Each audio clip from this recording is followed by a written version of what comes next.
陈廷辉伫台湾府新丰庙头前举行记者会，宣布启动顾台湾护民主飞飞铁马队，头一波任务将伫5月3日到6月初1展开。预计骑铁马行遍台南37个行政区，响应大罢免、大成功、罢免哪位的民主活动。铁马一步一脚印，然后能够把这个苦行的精神带出来。我们希望找回人民的感动。所以这一次，虽然我们台南没有罢免，可是我们一样要南气北补。陈廷辉表示，台南向来是民主运动的重要基地，嘛是总统赖清德的政治故乡。这回飞飞铁马队行动，唔但象征民主之气，更结合宫庙文化，伫各区庙宇替台湾记号，组成一把民主道道。我们在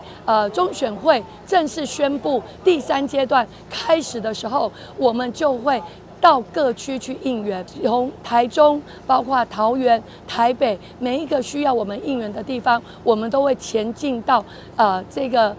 战场当中。陈廷辉希望借由实际行动，展现台南人护民主、挺台湾的力量，呼吁全民爱踊跃参与罢免行动，让罢免哪位声浪遍体开花。